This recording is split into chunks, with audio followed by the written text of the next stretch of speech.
Sem espinhas. Sem espinhas. Sem espinhas.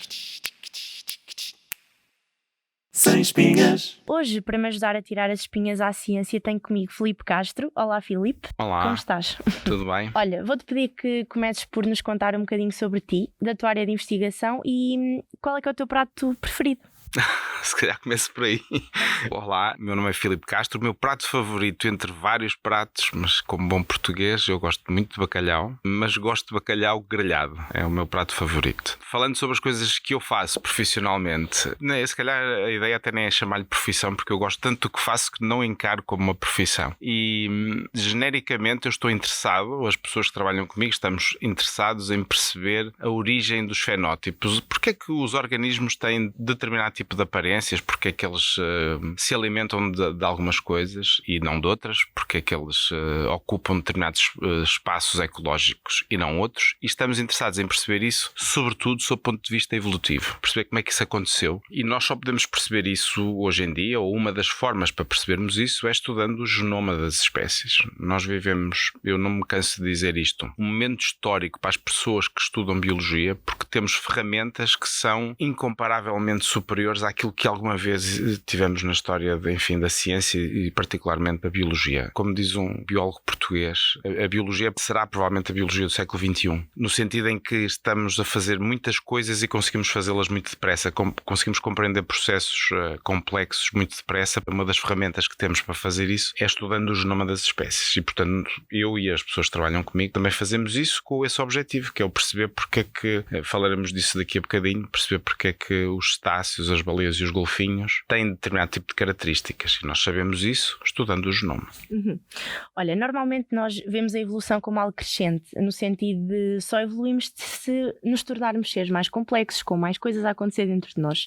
No caso dos cetáceos, que são as baleias e os golfinhos, não é necessariamente assim. E eu quero que tu me fales um bocadinho sobre os genes perdidos e desta ideia tão contraintuitiva. Ok, muito bem. Vamos começar então talvez pela ideia de que a evolução é um caminho crescente em direção à complexidade. E isso é uma ideia que está muito associada à nossa visão antropogénica do mundo, não é? Nós olhamos para o mundo e como achamos que o dominamos de uma forma quase total, tendemos a associar que somos muito mais complexos que os outros organismos. E há uma novidade que nem sempre é óbvia, mas é bem provável que nós não estávamos cá na origem do mundo, não é? Nem na origem da vida. E muito provavelmente vamos desaparecer muito antes, provavelmente não, iremos desaparecer muito antes de espécies ou de grupos de organismos que nós consideramos muito mais simples. Quer dizer, as bactérias já cá estavam e estarão muito depois de nós desaparecermos. Portanto, esta ideia da complexidade é uma ideia um bocadinho problemática de pensar em termos evolutivos, por um lado, e depois a ideia que é, enfim, é uma ideia antiga que tem sido muito discutida, de que a evolução é uma escada de sucesso, não é? O Stephen Jay Gould tem, aliás, um livro dedicado a isso, precisamente porque esta ideia é uma ideia que passa muito facilmente, não é? Nós pensamos na evolução como uma escada de sucesso em que vamos de espécies que são, nós achamos, tipicamente mais primitivas para espécies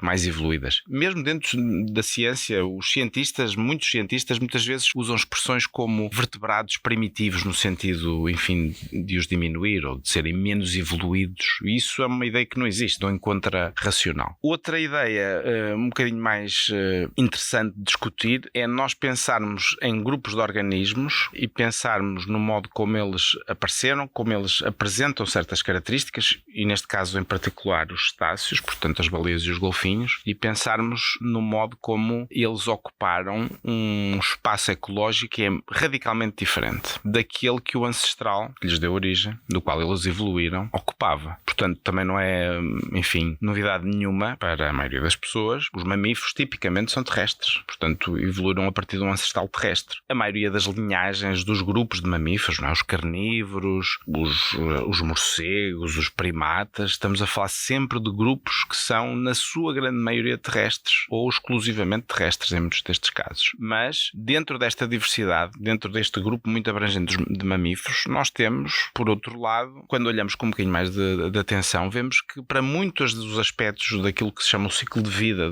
destes grupos, das espécies, vemos vemos mudanças muito radicais. Isto é, não é bem a mesma coisa, para usar outros exemplos fora do contexto terrestre aquático, não é a mesma coisa viver de dia ou viver de noite. Não é a mesma coisa sermos um predador ativo ou sermos um animal que se alimenta sobretudo de restos. Isso tem que ver com o histórico das espécies, com as mudanças que foram operadas e sobretudo com as mudanças que ocorreram sob o ponto de vista genético. São essas que a mim me interessam. Quando nós pensamos nestas mudanças, que normalmente se designam por grandes transições, seguramente mudar num ambiente terrestre para um ambiente exclusivamente aquático estão entre aquelas que são mais interessantes, do meu ponto de vista, mas também aquelas que são mais interessantes sob o ponto de vista de nós percebermos como é que isso aconteceu, não é? Nós falávamos disso há bocadinho. Qualquer um de nós, bem, a maioria das pessoas faz esta experiência, entra dentro d'água, tem algum conforto, não é uma coisa estranha, mas não se imagina a viver lá de forma permanente. Mas num certo sentido e a uma escala temporal geológica, portanto gigantesca, foi isso que aconteceu quando o ancestral dos cetáceos fez estas primeiras tentativas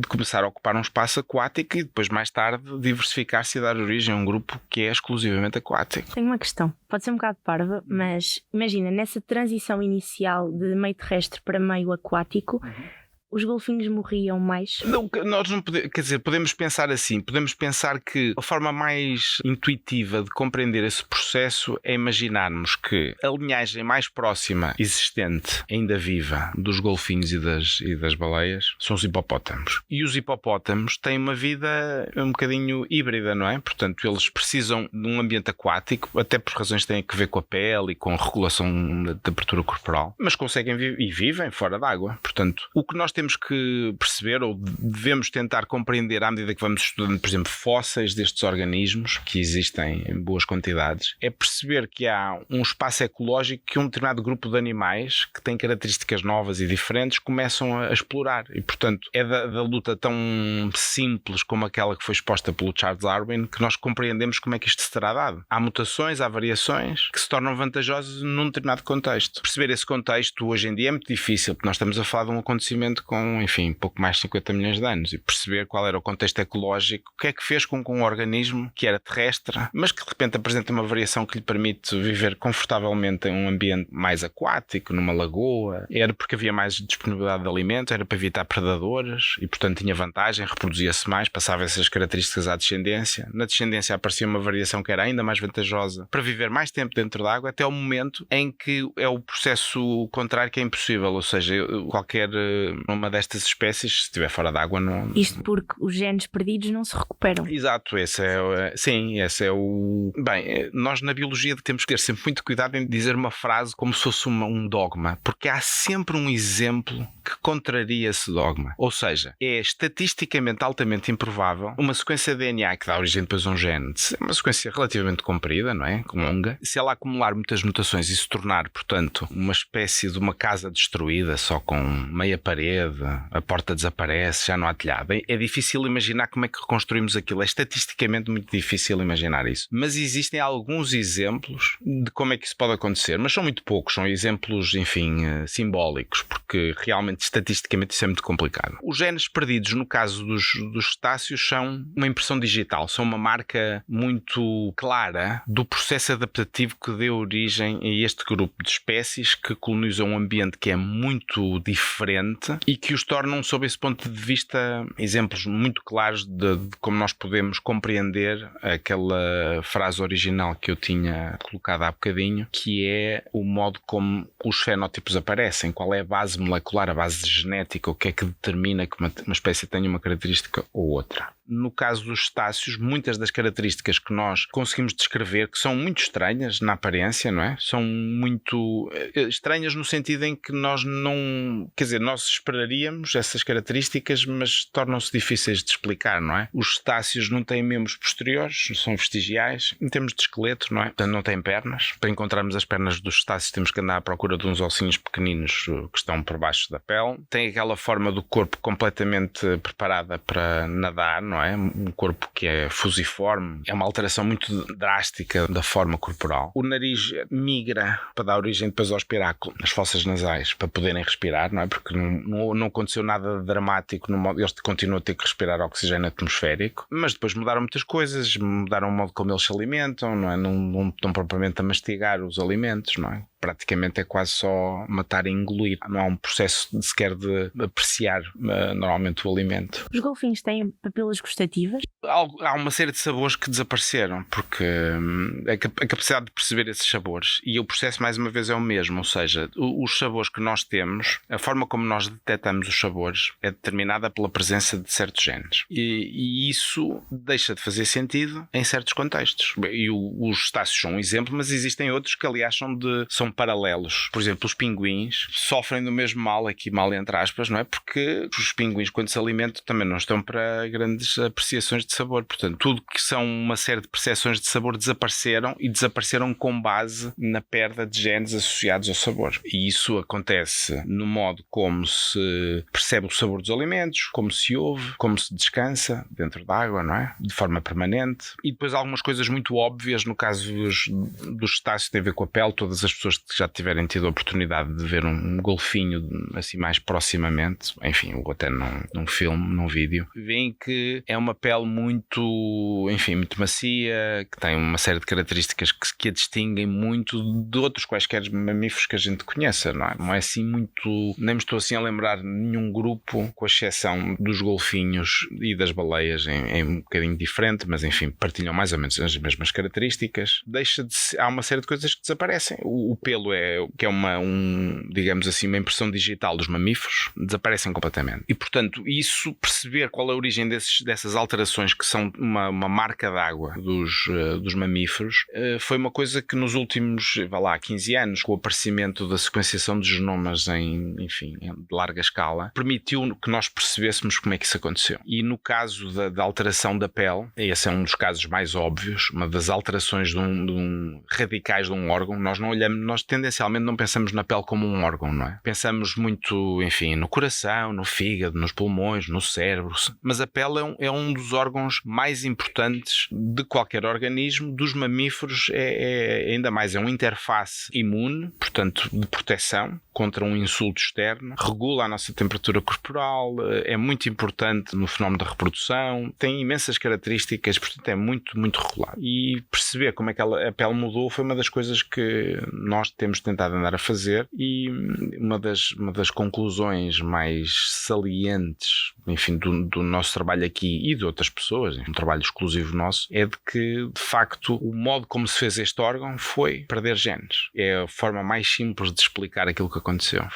Não foi encontrar, pelo menos para já, não é essa a evidência científica, não foi criar características novas, baseadas em genes novos, foi simplesmente limpar o genoma de genes que já lá estavam, que tinham uma determinada função e que deixou de ser relevante, ou a sua presença passou até a ser negativa, e portanto passou a ser adaptativo perder esse gene. Isso é muito visível com as queratinas, que são genes que estão associados à produção de pelo, e tudo que sejam órgãos associados às glândulas sebáceas, que são também uma característica intrínseca da pele. Portanto, este é digamos assim, um paradigma, não lhe queria chamar novo, porque esta ideia é uma ideia que existe já há alguns anos, mas é a ideia de que os cetáceos partem do seu processo adaptativo ao meio aquático, sobretudo perdendo genes, é uma ideia, essa sim, que é mais recente e, enfim, que está-se a consolidar agora, porque nós vemos que isso atravessa todos os sistemas sensoriais. Já falamos um bocadinho do paladar, não é? Do sabor, da visão, perderam uma série de genes associados à visão, perderam alguns genes associados aos comportamentos, falaremos sobre isso daqui a bocadinho. Olha, relativamente a isso, eu gostava que tu conversasses um bocadinho sobre a forma como eles comunicam uns com os outros, porque creio que também tem algumas diferenças em comparação com os outros organismos. A percepção do espaço, não é? É um assunto um bocadinho mais complexo. Vamos lá ver. O modo como as baleias e os golfinhos percebem um espaço tridimensional debaixo d'água envolve um sistema de ecolocalização que é até difícil de perceber como é que... Quer dizer, não é difícil de perceber como evoluiu, mas é tão complexo e tão interessante ao mesmo tempo, porque envolve modificações muito radicais da anatomia de tudo que tem que ver com o cérebro, a produção de som debaixo d'água, como é que se mede a refração do som para perceber e construir um mapa tridimensional daquilo que estamos a ver. E isso não é nada fácil, porque isso é feito num contexto em que existem outras modificações no corpo de um organismo como um golfinho, para nos focarmos apenas num exemplo de uma espécie. Passam por um esqueleto que tem várias diferenças, também na zona do crânio, do cérebro, portanto essa parte do esqueleto também se modifica. E isso é tudo feito um bocadinho, quer dizer, é um processo de ajuste que envolve muitas partes, é um puzzle muito difícil de decompor. E o modo como eles comunicam debaixo d'água e como, enfim, emitem som e percebem se estão a ver coisas ou não estão, até porque a visão também é diferente debaixo d'água, não é? É complexo, é complicado, é um processo daqueles que é difícil perceber exatamente como é que evoluiu, até porque depois envolve um outro órgão que é particularmente diferente e atraente de estudar nos golfinhos, sobretudo, ou enfim, nas baleias com dentes, sobretudo, que é o tamanho do cérebro, que é também bastante diferente e que se aproxima muito mais dos primatas. E polémico, não é? Aquela questão de usam mais do que nós, usam menos. É depois, exato. E quando nós pensamos no cérebro, uma das medidas assim que simplificam muito o processo de comparação é pensarmos no tamanho, no rácio entre o tamanho do cérebro e o tamanho do corpo. Isso é uma medida, enfim, clássica, muitas pessoas usam. Não sei se é a melhor medida, se é a única, quer dizer, também podemos depois falar no tipo de células, nas partes do cérebro, enfim, são coisas um bocadinho, todas elas relativamente complexas, mas quando nós pensamos nesta métrica simples, os odontocetos, portanto, o grupo dentro dos cetáceos que têm dentes e nos quais estão as orcas, os golfinhos, baleias de bico, um grupo muito abrangente, muito rico em termos de espécies. Provavelmente, não queria pôr aqui um número para não me enganar, mas mais de 2/3 seguramente. Este grupo tem de facto um cérebro com um tamanho muito aumentado, em termos para o rácio corporal, não é? Para aquilo que nós esperaríamos face ao tamanho do corpo, este é um cérebro maior. Não há forma de sairmos disto. Isso não significa, quer dizer, nós não podemos concluir daí diretamente uma série de outras coisas, não é? Uma vez perguntaram-me numa palestra que eu dei se devíamos considerar uma espécie de nação dos golfinhos ou dos cetáceos como se fosse um país, porque como tinham percepção e tinham inteligência, seriam um grupo à parte, um país à parte, não é? Um país novo. E eu fiquei assim um bocado até batucado com a pergunta, porque era, enfim, polémica no mínimo, não é? O ponto é, para nós percebermos exatamente o que é que significa esta capacidade cerebral, que é bastante diferente, nós temos que estudar muito mais coisas do que o que temos estudado. Isto é, nós hoje temos o genoma dos golfinhos e das baleias e podemos fazer essas comparações, e é isso que estamos a fazer, e eu diria que estamos numa espécie de pré-história para perceber comportamentos mais complexos. Há experiências que nós não podemos fazer nestes animais, e ainda bem, não é?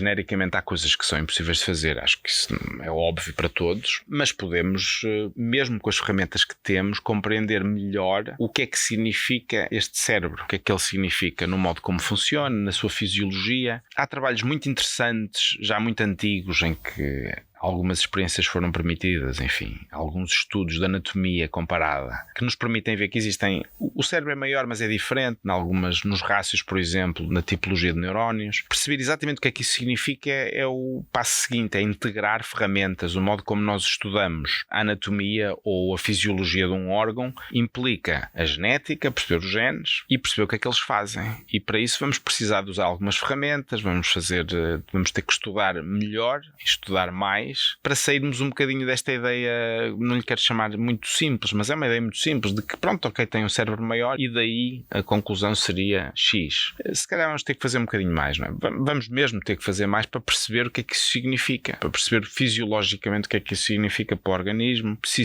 o cérebro pode ser maior por várias razões e não necessariamente apenas porque são muitíssimo mais inteligentes do que outros grupos, sendo que provavelmente são. A verdade é que pelo menos em algumas situações são mais inteligentes do que nós. Não sei se a ti te acontece, mas muitas vezes damos um coice quando estamos a adormecer, não é? E dizem por aí que isto é um reflexo involuntário do nosso cérebro que ocorre quando nós deixamos de respirar. E então reagimos assim, no sentido de, olha, tens que respirar. E pronto, é claro que os golfinhos não fazem isso, primeiro porque era estranho ler uma notícia do género: golfinho fêmea dá um coice à meia da noite ao golfinho macho. Isso era estranho, mas porque eles efetivamente têm a capacidade de dormir e respirar ao mesmo tempo. E como é que isso acontece? Não, sim, quer dizer, nós começamos a estudar este tema e, mais uma vez, também quero ser aqui muito preciso. O sono a fenomenologia do sono, o sono enquanto comportamento, é um processo biologicamente muito relevante para os organismos, porque tem que ver com um processo essencial de descanso que os organismos precisam, mas é um processo também muito complexo. E, portanto, nós temos que primeiro partir este problema complexo em partes pequeninas para começar a ver se conseguimos montar o puzzle. Vamos pensar na primeira observação. A primeira observação é esta: se nós pegarmos num outro qualquer mamífero, eu estou aqui a ser um bocadinho genérico, mas enfim, na grande maioria dos mamíferos, se nós pegarmos num mamífero a dormir e o colocarmos dentro da água, ele vai afogar, porque não treinou, digamos assim, evolutivamente a solução necessária a desenvolver um comportamento de sono, de descanso dentro da água que lhe permite sobreviver. Mas, portanto, nós podemos presumir que um mamífero que viva dentro da água de modo permanente desenvolveu soluções para conseguir fazer isso, para conseguir sobreviver nesse contexto. O sono faz parte de um conceito mais amplo, que é assim, talvez um bocadinho mais rigoroso, que é o conceito de ritmos circadianos. Portanto, nós termos comportamentos que repetem um padrão diário, que se repetem, não é? Descansamos, dormimos, depois estamos mais despertos, e estes comportamentos não são ao caso. Quer dizer, nós não dormimos, nós podemos dormir durante o dia, não é? Mas tipicamente este comportamento de descanso e atividade segue um ritmo circadiano. Durante o dia estamos ativos, quando vem a noite estamos mais relaxados e eventualmente dormimos. E depois o sono existe com vários períodos, não vamos entrar aqui no detalhe mais científico, não é? O sono REM, o sono profundo, por aí afora. Portanto, tudo aspectos de fisiologia e de genética e de bioquímica muito complexos, não vamos ultra simplificar, mas acho que podemos genericamente pensar neste padrão de atividade e descanso, que segue o ritmo da luz. E esta percepção, em parte, é feita, não, enfim, de modo mais simples, é feito por uma hormona, que é a hormona, às vezes definida como hormona do sono, que é a melatonina. A melatonina é uma hormona interessante e ao mesmo tempo desafiante, porque participa em muitos processos, em muitas funções, e portanto isso torna difícil discriminar qual é mais importante, qual é exatamente a função, o que é que compensa se ela estiver ausente, qual é a vantagem e a desvantagem de tomar melatonina quando alteramos os nossos ritmos circadianos, por exemplo. É muito complexo, mas ao mesmo tempo é interessante. Ora, sabia-se há já algum tempo, com experiências que estão mais ou menos consolidadas, que os cetáceos fazem parte de um grupo muito restrito de organismos que exibem um sono que é caracterizado como um sono unihemisférico, que, dito de modo simples, é dormir com metade do cérebro à vez. Portanto, isto é muito, eu estou a simplificar imenso, mas podemos pensar na definição deste modo. E isso era sabido, isso é sabido já há uns mais de 10 anos, enfim, com algumas experiências feitas em cativeiro, algumas observações no meio ambiente, mas é sabido, é conhecido. E é uma característica bastante única. Não é única só dos cetáceos, depois existem outros organismos, existem algumas aves que fazem isto. Dentro dos mamíferos, creio que talvez as vacas do mar também fazem isto, mas são grupos muito precisos. E dentro das aves existem alguns mamíferos que fazem isto, mas não de modo permanente, mas são pouquíssimas as espécies que tenham sono unihemisférico.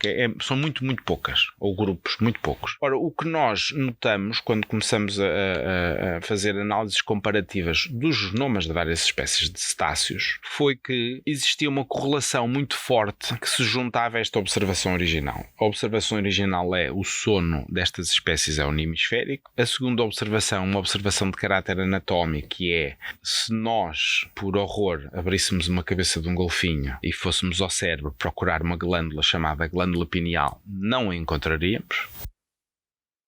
É uma glândula que se localiza no cérebro, que é uma glândula muito importante, está envolvida na produção da melatonina. Portanto, é crítica. Sem essa glândula não há produção de melatonina. Nos golfinhos essa glândula não existe. Ou nas espécies de baleias e golfinhos em que existe, tem um aspecto que nós chamamos de vestigial. Portanto, portanto não é um aspecto de um órgão normal em funcionamento, se quisermos. E a terceira observação que nós fizemos relativamente a estas primeiras duas foi dar a base molecular que ajuda a perceber as duas observações anteriores, que é a melatonina, quando funciona como uma hormona que treina os nossos ritmos circadianos, ela é produzida endogenamente.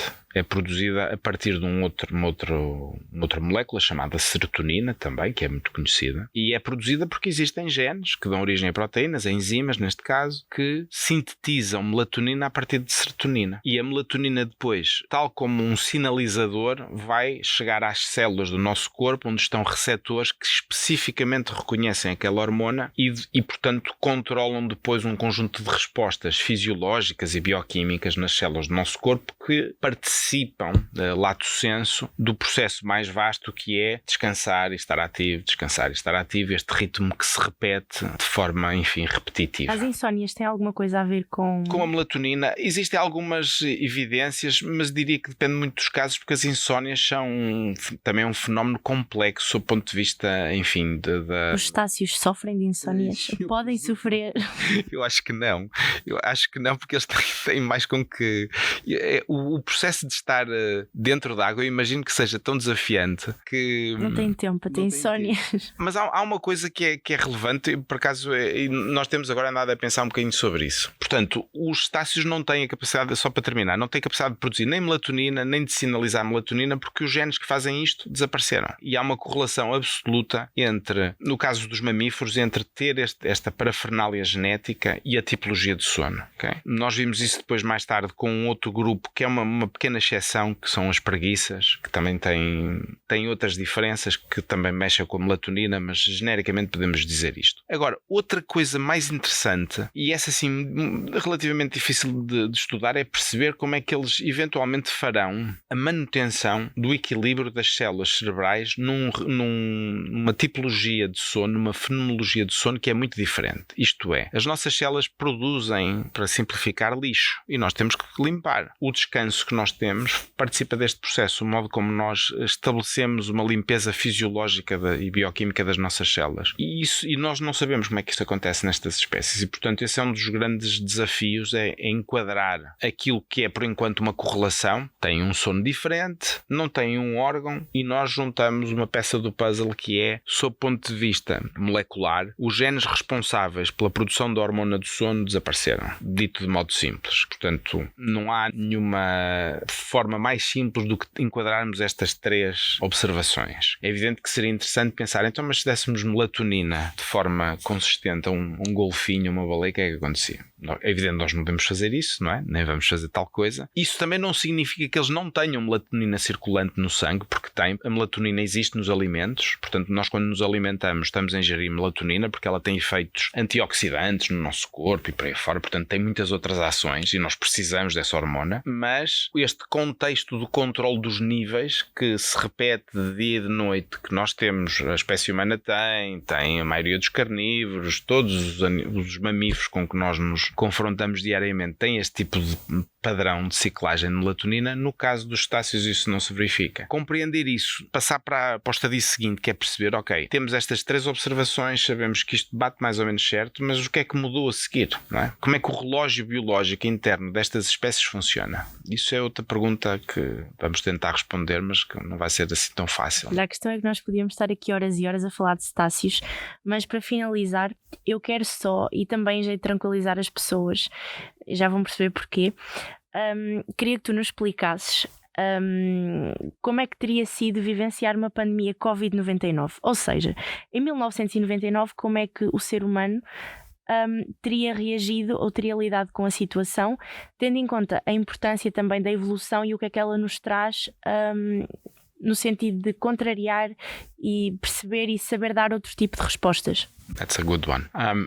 Vamos pensar assim. Nós vivemos num tempo que é absolutamente paradoxal, porque temos imensa informação e isso é genericamente uma coisa boa. Vivemos um tempo que, apesar de tudo, apesar de todas as, enfim, de queixas, digamos assim, é um tempo de muita transparência, apesar de tudo, pelo menos nas sociedades ocidentais, portanto acho que não nos podemos queixar muito, ou podemos queixar-nos, o que em si é bom, não é? Mas voltando ao ponto da informação, é paradoxal porque nós somos somos muito mais exigentes também com aquilo que ficamos a conhecer. Vamos pensar nesta doença em particular. Vamos pensar naquilo que as pessoas sentem sobre ou fazem, como é que a doença, Covid-19 e o vírus, o SARS-CoV-2, como é que ele contacta com as pessoas. Nós sentimos esse contacto quando temos um conjunto de sintomas, mas, e este é o ponto em que aqui nós podemos dar alguma compreensão, para perceber as diferenças de como é hoje e como seria há 20 anos atrás, nós vamos fazer um teste. E esse teste é um teste de PCR, na maioria dos casos, não é? Esse teste diagnóstico, o PCR foi criado como técnica no final da década de 80 por um senhor chamado Kary Mullis, que ganhou o Prémio Nobel, aliás. E essa técnica revolucionou a ciência. As ciências biológicas mudaram do dia para a noite. Não há biólogo nenhum, incluindo biólogos evolutivos muito mais até, que não saiba o que é uma máquina de PCR, não tenha feito milhares de PCR na vida. A técnica evoluiu para se tornar ainda mais brutalmente importante com a criação de uma coisa chamada PCR em tempo real, que é precisamente o teste que nós usamos hoje para fazer o diagnóstico de SARS-CoV-2. O PCR em tempo real começou a ser utilizado em 2005. Eu tenho bem presente a primeira vez que fui fazer um curso de PCR em tempo real, como é que funcionava. O CIMAR nessa altura adquiriu era um dos pouquíssimos centros do país, centros de investigação, não era centros de diagnóstico, nem eram centros de investigação que tinham PCR em tempo real. Portanto, em 1999 nós não teríamos capacidade de fazer diagnóstico à escala que fazemos hoje, nem com aquela técnica, porque ela não existia. Faríamos de outra, presença-ausência, mas com o grau de rigor, com a qualidade, com a rapidez com que fazemos hoje, absolutamente impossível. Nós hoje temos uma informação sobre se alguém está infectado, ao fim de... vou ser aqui, nem sei, ainda não fiz nenhum, tenho tido a felicidade de ter escapado, mas ao fim de um par de horas, basicamente o resultado está produzido. Isso era impossível em 1999. Em 1999 era impossível termos tido a sequenciação do genoma do vírus com a rapidez que tivemos.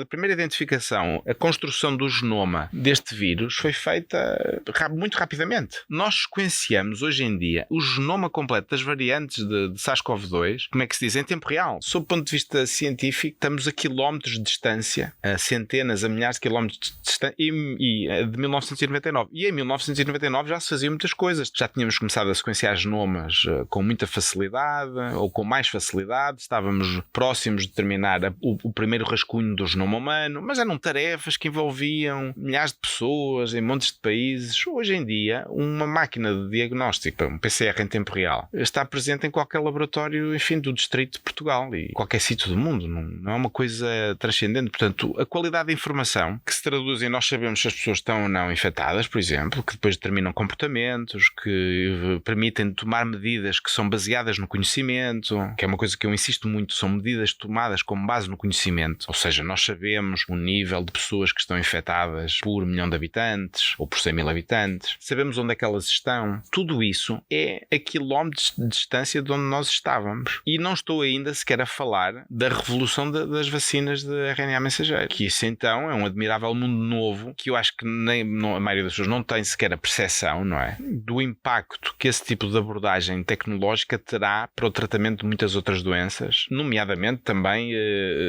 doenças de caráter infeccioso, mas não apenas, não é? Eu estou, portanto, acho que tenho uma visão otimista sobre um terrível acontecimento para a população humana, que é o aparecimento de uma pandemia. Portanto, em 1999 esta pandemia teria tido um impacto muito superior. É evidente que nós ainda não viajávamos, portanto não nos deslocávamos todos com a facilidade com que fazemos hoje em dia, portanto eventualmente ter-se-ia disseminado pelo mundo inteiro de modo menos rápido. Não sei se isso, como é que exatamente teria sido, mas teria sido pior, porque nós temos hoje formas de tratar as pessoas que são muito mais avançadas, o conhecimento progride muito mais depressa, há novas tecnologias que estão disponíveis que não estavam nessa altura nem pouco mais ou menos, e eu tenho uma visão otimista que é o que resulta daqui é, de repente nós fizemos um investimento brutal, muito grande, em equipar montes de laboratórios de diagnóstico com uma série de equipamentos. O diagnóstico baseado no DNA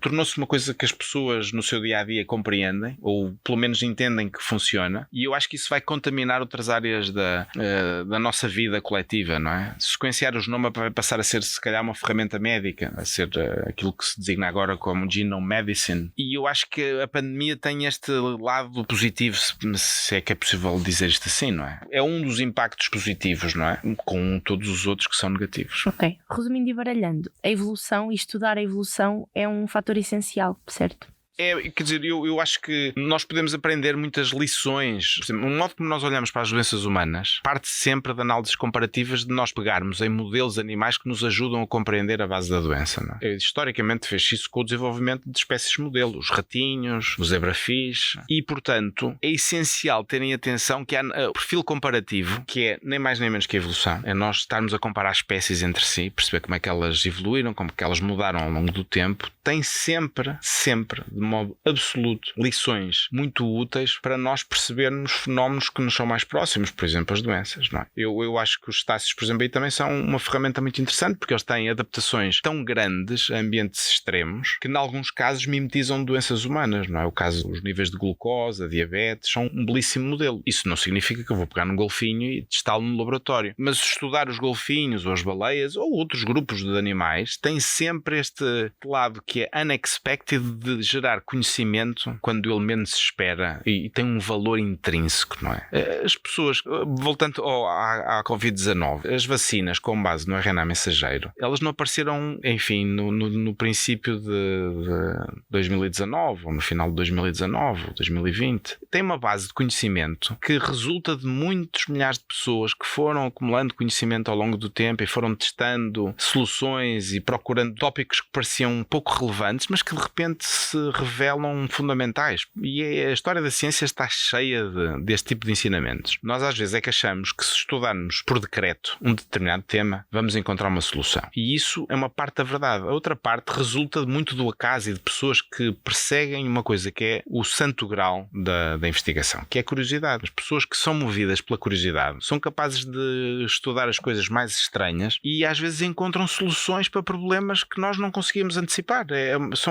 A história da ciência está colonizada deste tipo de acontecimentos e nós não usamos a aceitar porque gostamos de desenhar soluções e isso não funciona assim, não é? E eu acho que a Covid-19 neste caso também é um bom ensinamento, quer dizer, as vacinas da RNA mensageiro estão baseadas, são uma revolução já, está aí à vista, não é? Estão baseadas numa pirâmide de conhecimento que tem muitas camadas e nós não vemos nós só estamos a ver agora esta fase final que é fantástica, que tem um impacto brutal na nossa vida, mas que tem por trás, tem na base imensas pessoas que estudaram coisas que nós na altura éramos capazes de dizer, mas tem algum interesse para a sociedade? E eu acho que o interesse está no conhecimento que é gerado todos os dias por cientistas que vão estudar coisas que nós às vezes nem compreendemos, mas que são movidos pela curiosidade. Claro, e é essa a magia da ciência. Obrigada, Filipe. Obrigado, eu.